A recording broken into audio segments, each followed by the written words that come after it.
The Story of the Windlenot Museum. Chapter 9. Gods and Demons. Michael McNeil entered the room following Carl Kolchak. At first the snake had startled him, but he'd gotten past it. As Carl and Richard Kale looked at various displays, he pressed the button by the door. He quietly listened as the recording mentioned that the displays were devoted to many of the theological beliefs that people had in the past. However, as it continued, he started to feel disturbed. The recording had mentioned how some believed in bloodthirsty gods. It boggled his mind how people could believe in such a diabolical concept. When the recording finally finished, he was stunned. How could anyone believe that? He turned and saw Carl come from around a corner. "Believe what?" He looked over at the man who, by his own claim, had encountered many unusual things. He wondered if Carl was likely to believe what the recording had said. The recording for this room said that people used to believe in bloodthirsty gods, ones that demanded human sacrifice. He heard Carl chuckle at that, almost like he thought the very thought was humorous. "Do you honestly think it's funny?" He was stunned when Carl shook his head, mainly because of the words Carl said. "No, it's your reaction. Many cultures had believed in ancient gods and goddesses. Some were even more bloodthirsty than others. What do you know about Greek mythology?" Michael stopped for a moment and thought. He knew of a few stories. Some had even been mentioned in his one-world literature class. But other than that, he didn't bother to find out more. He had been interested in stories of Odysseus and Heracles, but those were about it. Not much. I just stuck with the stories of the heroes. He heard Carl chuckle at that. "I think everybody knows those. You probably even know enough to know some of the main pantheon. However, have you ever heard of the goddess Hecate?" He shook his head and saw Carl was about to answer that question. Before Carl could say a single word, he heard Richard shout from around the corner, "Hecate was one of the more dangerous goddesses, very vengeful. I think there are some tales where some women had made deals with the devil with her." He noticed Carl pointed behind him and nodded. Michael unclosed his eyes and shook his head. "Don't tell me you encountered her. She can't be real." Carl just nodded. "Every legend is based off a grain of truth. Luckily, my encounter hadn't been with her directly, especially since I destroyed a temple to her. She had bigger fish to fry." Before he could even mention another thing, he heard Richard shout from around the corner, "Hey, you two better get over here. I found another skull dial." Michael inwardly cursed as both he and Carl started to run over to where they heard Richard's voice. He wondered if Richard had forgotten that they should stick together. When they finally reached him, Michael was surprised at what he saw. His friend was turning another skull dial that was next to a giant head with two faces. They appeared to be looking in opposite directions, and he couldn't tell which one was the main face. When his friend stopped turning the dial, he heard him say, "This is Janus, the god of beginnings and endings. However, the plaque says it's from Celtic folklore, but I believe he was Roman." He heard Carl laughed, and then saw the reporter look at the plaque. "Well, they can't all be perfect. He might have been wrong about the basilisk fragments as well. Heck, even deities make mistakes." It was then that Michael noticed the door to his right. As he looked over the red double door, he quickly tried the handles. He wasn't surprised when they didn't open, but he did notice a small panel on the wall by the floor. When he pushed it, he wasn't surprised to see it open, revealing a panel and about 20 or so pieces of a puzzle. He glanced at and then at the door. Another one of those puzzle locks. "Think you two might have a clue on how to open it?" He stepped back as both Carl and Richard walked over. He watched as Richard took a closer look at the puzzle while paging through all the things they had found. Finally, he watched as Richard waved Carl back. "This is related to the image in Beth's address book. Give me a moment to figure it out." He watched as Carl moved back to where he was standing. He then watched as Richard started to move the pieces into place. As his friend worked, he could tell that the long night was starting to take a toll on him. He was even starting to feel fatigued. He glanced at Carl for a moment. "Hey, Carl, what was the deal with Hecate?" He heard Carl give a chuckle. "Well, long story, very long, little story short. A dating group had been formed in Chicago a few decades ago. It had been formed by Helen of Troy, who managed to stay young by making a deal with Hecate. By the time I had found out, she was going to have Hecate take my life, but I told her the one sacrifice she set up wasn't perfect. Turns out Hecate turned hell into stone for that." Michael felt his eyes go wide at the information. It was proof of vengeful deities existing. He wasn't sure what to think after that, but he was glad he didn't have to. When Carl had finished his tale, he noticed that the red double doors had opened up. However, he noticed a stunned look on Richard's face, as if his friend had just noticed something behind them. Carl Kolchak started to worry when he saw the look on the face of Richard Cale. He was familiar with it from the many times he had seen it on other faces. It was a look of utter disbelief. However, whenever he knew it crossed his face, it meant that something dangerous was coming towards him. Of course, not seeing it was both a comfort and a danger. He quickly turned around, hoping that none of the Exupi were behind him. He was thankful when all he saw behind them was a large shrine-like structure. None of them had noticed it when they entered this part of the room. But then again, they were only focused on the door and displays near the door. He snapped a quick picture with his Instamatic camera, and then said, "Any clue what's in that?" He watched as Richard Cale stepped forward and said, "No, but I wouldn't be surprised if we find one of the Exupi pots in there." He then watched as the teenager was about to rush forward into the place, but saw the other teen grab his arm. He watched as Richard looked at Michael and then nodded. "I almost forgot. We should stick together." He saw Michael nod. "Yes, until we catch more of those Exupi and learn where they are hiding, we should stick together." Carl noticed that Michael seemed to wince a bit every time he mentioned the Exupi, as if he didn't believe that was their name. He then stepped up behind the teens. "All right, let's check that shrine area out, and then check what's behind the red door."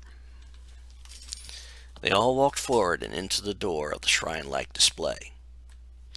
Carl could see there were two main items in the display. The first was a big thing that looked similar to a harp. The second was what looked like a statue of a bull. He walked over to it and saw it had what appeared to be a blanket over it. He walked over and rapped on the blanket. What he heard when he did that was a hollow sound. He took a closer look at the bull and noticed that the blanket appeared to be separate from the bull.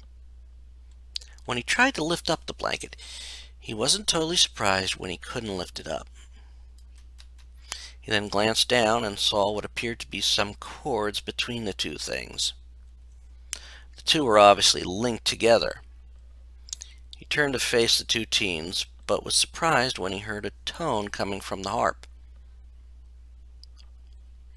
"Hey, I think these two things are linked." He heard another tone come from the harp and watched as Richard tried to mimic the tune. Soon, all the harp chords were going off. He looked and saw Richard shake his head. "I hate puzzles that are follow the leader." especially like this. He saw Michael looked at the frustrated teen. Richard, have you done puzzles like this before? In that one game you have? Richard shook his head, and Carl could tell the teen was sure of that. That one is picking out tones. This one is playing them out and remembering them. If it was like Simon, I might be able to do it. He had to admit that it did seem difficult. He then watched as the African-American teen stepped up to the harp, saying, "Let me give it a try then." He then watched as the flustered teen stepped back, taking off the glasses he wore to rub his eyes. Carl stepped next to the boy. He waited until the boy had put his glasses back on before he spoke. "You know, I may not know much about puzzles like this, but it seems to me that anything that seems mysterious has a lot to figure out in it. They aren't always easy to solve." He watched as Richard looked at him. In the background, they both heard the ever-expanding tune from the harp. The boy then sighed. "I'm always interested in a mystery. It's part of what got Yvette and I together. We would spend hours trying to figure out mysteries like the Loch Ness Monster, the Bermuda Triangle, and various legends. It's also why she had been reading your stories." Carl had to blink when he heard that. He remembered the boy mentioning about the stories before, but he was even more curious now than he was before. "Richard, how exactly did you two get to read my stories?" As the harp tune continued to lengthen, Richard closed his eyes as he thought about it. "Well, Yvette first got the stories before we met. Her uncle Ron, who works with you, said he could get her many stories about strange and unusual things. He even said that when it came down to it, they were done by a good reporter who had a remarkable instinct." Carl had to laugh at that. To be honest, he and Ron never had an amicable work relationship. They didn't truly hate each other, and they weren't real rivals, so it was a surprise that Ron would actually talk nice about him. It just seemed out of place for the man. Before he could question Richard any more about the topic, he heard a joyous sound coming from the harp. He looked up to see Michael smiling at them. "The tune didn't make sense in the end, but I solved the puzzle, and look!" He turned around in time to see the blanket rising up. The action revealed what looked like the top of one of the Exupi pots. His thoughts were confirmed when Richard looked at the top and said, "I think that's the top of the wax pot in the puzzle in the funeral rites room." A thought crossed Carl's mind at that moment. He looked at Richard, remembering how the Exupi attacks had caused premature aging on each of the teens. "Hey, if you want to go back and put that thing together so you can catch the wax Exupi, we can do that." He watched as Richard shook his head, and then he heard Michael say, "Right now, we should continue the plan.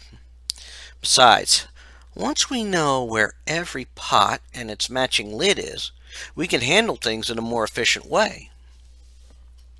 Carl couldn't argue the logic in that choice. He then motioned to the doors, which led to the next section of the museum. "Well, let's head to what's behind the red door." He watched the others nod, and then they all headed through that red door that had been opened earlier. One of the first things Carl noticed in the room was a book bag on the floor. He reached down and picked it up and glanced at the books. One he noticed was about ancient astronauts. He briefly remembered a story he followed about aliens, mainly ones you couldn't visibly see. He looked up from the book and turned to tell the two teens about it. He stopped when he saw them looking at some sort of elaborate device. He then saw one of them push a button, and music started to play. He also heard some gears turning, and wondered if the thing was a music box. Those thoughts stopped the second he saw Richard Cale jump back in fright of something. Richard Cale jumped back when he saw the spider scurry across the stage. When Michael told him it was the one the jukebox had mentioned, he forgot about the spider being related to it. The sudden appearance of the spider made him jump back in fright. It was also then he realized that Carl had come up behind him. That didn't scare him, mainly because so far the Exupi only attacked head on. As the music played, he saw a curtain on the device go up and was stunned by what he saw. Before he could say anything, he heard Carl say, "Richard, are you okay? Did an Exupi attack?" Richard shook his head, and he heard Michael answer the question. "No, I think he just reacted to Anansi the spider. Remember his fear?" He glanced back to see Carl nod and then realized that Michael was now looking at the object that was behind the curtain. "Damn, I think we found another lid." He looked at it, just as the others gazed in awe at it. Just from a glance, he could tell they hadn't seen its shape before. In fact, it didn't appear to match up with any Exupi pot they had seen so far. It was a complete unknown to them. Carl finally broke the silence. "Any idea what that may be for?" Richard stepped back and shook his head. He then looked past Carl and Michael, and his attention was drawn to two items in the back of the room. One was an Egyptian sarcophagus. Something told him to open it, and he was sure there wasn't a real mummy in there. As he headed for the sarcophagus, he noticed that Carl and Michael were gazing at the snake statue that was near it. He glanced briefly at it, and a feeling crossed his mind that an Exupi might be lurking in it. When he reached the case, he looked at the two and said, "Don't get too close. I feel that might be the hiding spot of an Exupi." Both stopped and looked at him. The thought must not have crossed their minds. He then opened the sarcophagus and jumped back when a skeleton fell out of the casket. He wondered if it had been rigged to do that, but he quickly put that out of his mind.